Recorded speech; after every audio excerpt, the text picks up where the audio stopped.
जय हिंद दोस्तों, स्वागत है आप सभी का। आज का जो टॉपिक है वो गवर्नर जनरल और उसके कार्यकाल से संबंधित कुछ महत्वपूर्ण क्वेश्चंस है। ये पार्ट 2 है। पार्ट 1 ऑलरेडी आपका डाल चुके हैं, लिंक जो है डिस्क्रिप्शन में डाल देंगे, पार्ट 1 जाकर देख सकते हैं। तो पार्ट 2 का क्वेश्चंस आज स्टार्ट करते हैं।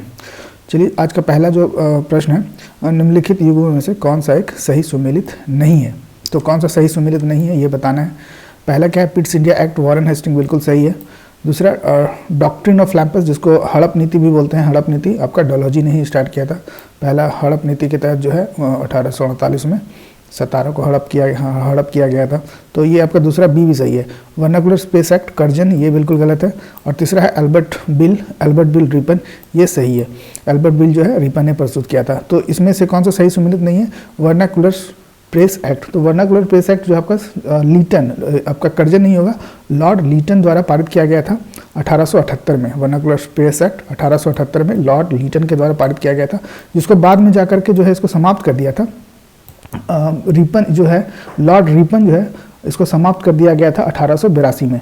तो स्टार्ट कौन किया था, वर्नाकुलर स्पेस एक्ट जो स्टार्ट किया था लॉर्ड लीटन ने स्टार्ट किया था, और इसको वर्नाकुलर स्पेस एक्ट किसने समाप्त किया था, तो लॉर्ड रिपन। दोनों क्वेश्चन याद रखिएगा, दोनों महत्वपूर्ण है।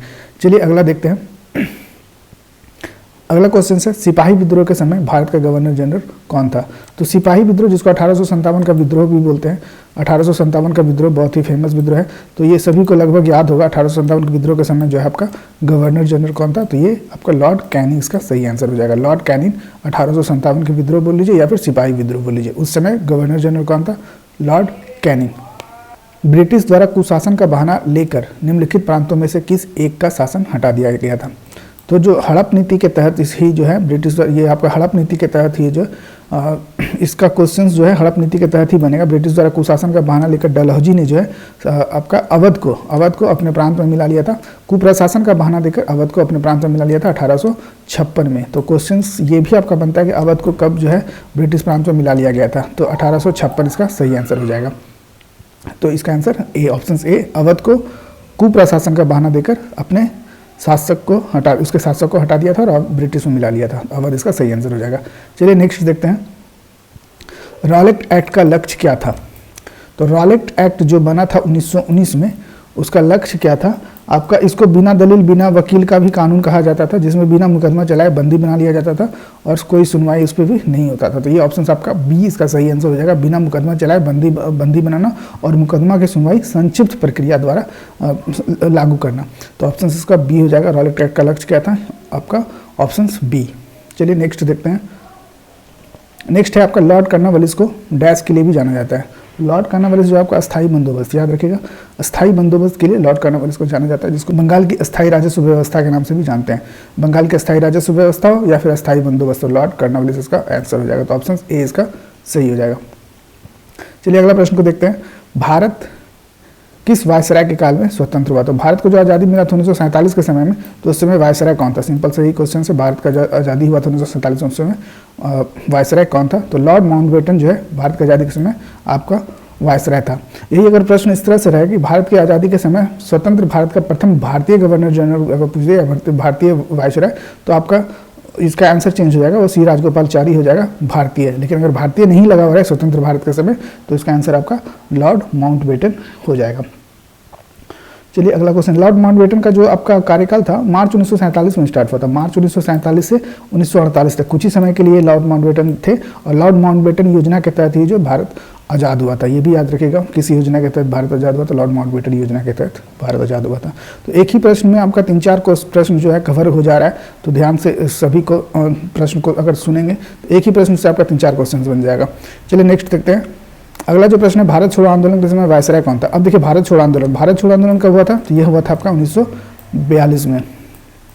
भारत छोड़ो आंदोलन 1942 में हुआ था, और उस समय जो आपका वायसराय था लॉर्ड लिनलिथगो।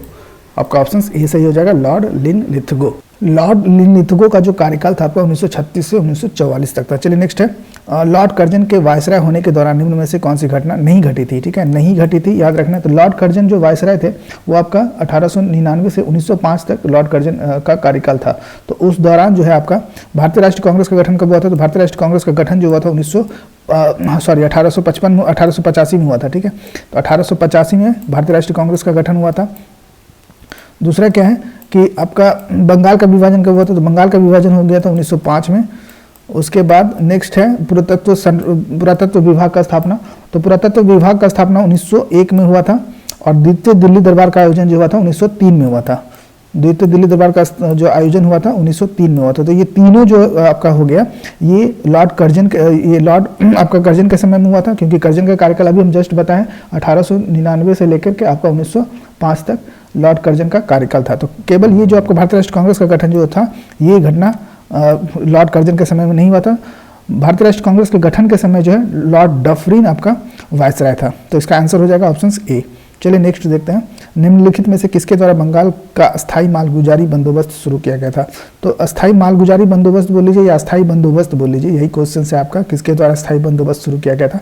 तो जस्ट अभी ऊपर डिस्कस किए, लॉर्ड कर्नवालिस के द्वारा अस्थायी बंदोबस्त स्टार्ट किया गया था। तो ऑप्शन डी इसका सही हो जाएगा।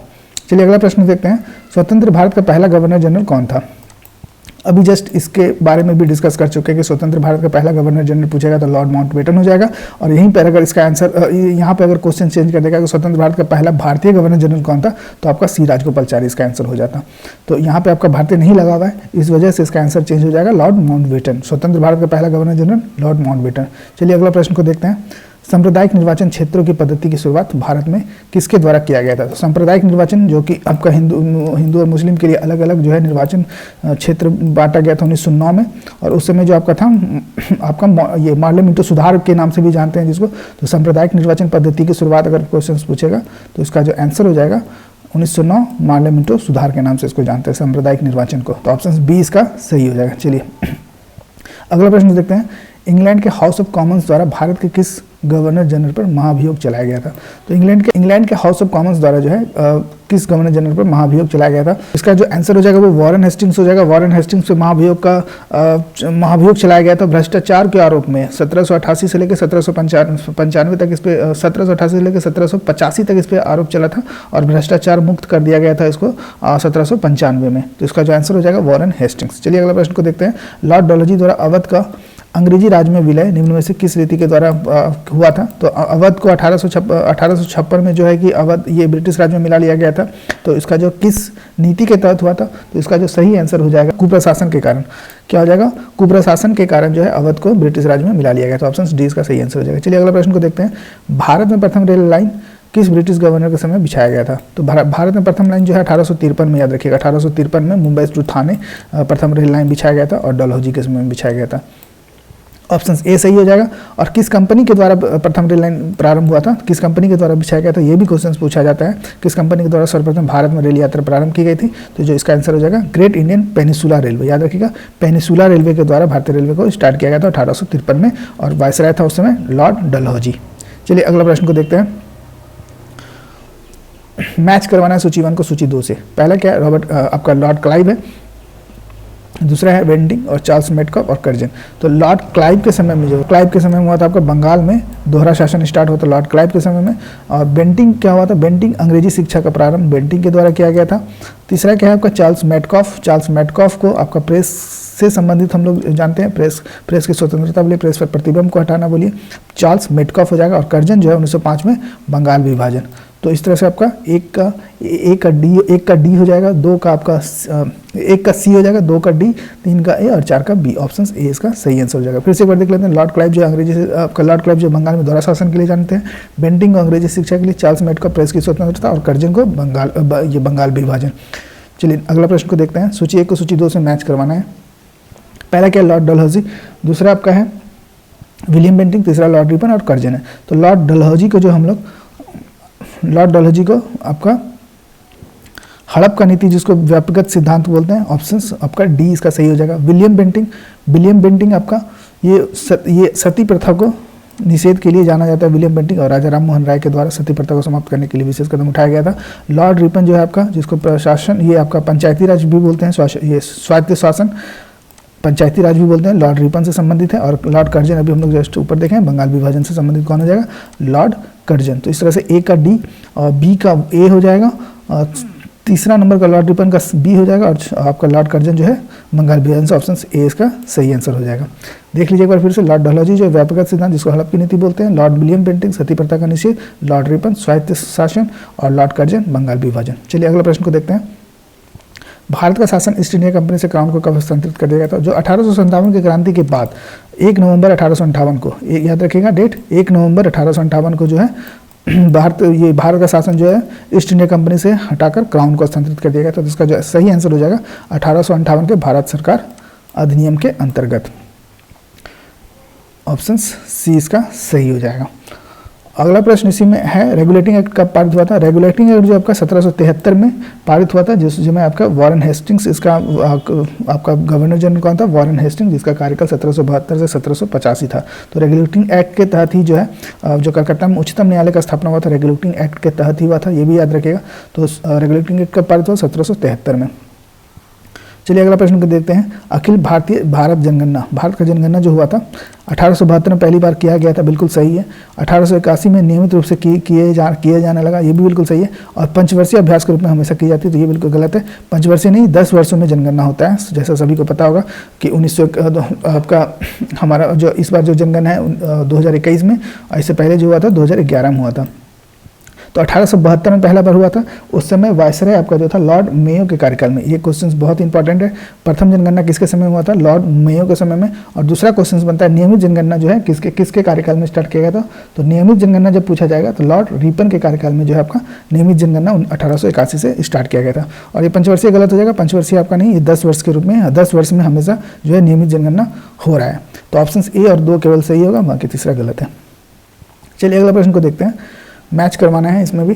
The Indian council act 1892, the Indian council act 1892। दूसरा क्या है? द इंडियन काउंसिल एक्ट 1909, जिसको द्वैत शासन के नाम से जानते हैं। भारत सरकार अधिनियम 1919, जिसमें आपको ये 1909 को जो है मुसलमानों के लिए पृथक निर्वाचन प्रणाली के नाम से जानते हैं, और भारत सरकार अधिनियम 1919 को द्वैत शासन के नाम से जानते हैं। और भारत सरकार अधिनियम 1935 में प्रांतीय स्वायत्तता, ये हो जाएगा आपका। तो इस तरह से अगर मैच करेंगे तो द इंडियन काउंसिल एक्ट आपका हो जाएगा, निर्वाचन के सिद्धांत की शुरुआत हुआ था 1909, मुसलमानों के लिए पृथक निर्वाचन प्रणाली स्टार्ट हुआ था 1909, जिसको पार्लियामेंट्री सुधार भी बोलते हैं। 1919 में जो है आपका द्वैत शासन स्टार्ट हुआ था, जिसको हम लोग मॉन्टेग्यू चेम्सफोर्ड सुधार बोलते हैं। और चौथा क्या है? भारत सरकार अधिनियम। भारत सरकार अधिनियम में आपका चला जाएगा प्रांतीय स्वायत्तता, जिसमें द्वैत शासन को समाप्त कर दिया गया था 1935 में। तो इस तरह से अगर मैच कीजिएगा तो ए का 2, बी का 4, सी का मैच कर जाएगा 3 और डी का 1। तो ऑप्शन ए इसका भी सही हो जाएगा। चलिए अगला प्रश्न देखते हैं, और आज का अंतिम क्वेश्चन होगा ये। डलहौजी को आधुनिक भारत का निर्माता माना जाता है क्योंकि वह सुधार लाया तथा कई क्षेत्रों में शुरुआत की। निम्नलिखित में से कौन सी उसकी सुधार योजनाओं में से एक नहीं है? तो डलहौजी कौन कौन से सुधार किया था? शैक्षणिक सुधार बिल्कुल सही है। रेल मार्ग का निर्माण 1853 बिल्कुल सही है। डाक सेवा भी 1854 में डलहौजी के द्वारा ही स्टार्ट किया गया था। लोक निर्माण विभाग का भी स्थापना डलहौजी के द्वारा किया गया था। और चौथा क्या है? भारतीय श्रमिकों की स्थिति सुधारने के लिए कारखाना अधिनियम। तो कारखाना अधिनियम डलहौजी के द्वारा स्टार्ट नहीं किया गया था, तो इसमें नहीं किया गया था वो बताना है, ऑप्शन डी इसका सही हो जाएगा। कारखाना अधिनियम 1948 में आया था, याद रखिएगा 1948 में कारखाना अधिनियम आया था। तो ये 20 महत्वपूर्ण क्वेश्चन जो प्रीवियस ईयर से उठाए हैं, जो कि प्रीवियस ईयर में आया हुआ है, ऑलरेडी किसी न किसी एग्जाम में आया हुआ है। ये 20 महत्वपूर्ण क्वेश्चन अगर सभी को ध्यान से सुनेंगे तो इसमें आपका 30 से 40 क्वेश्चन कवर हो गया होगा। चलिए आज के लिए फिर इतना ही, मिलेंगे फिर नेक्स्ट वीडियो में कुछ नए टॉपिक के साथ। तब तक जय हिंद।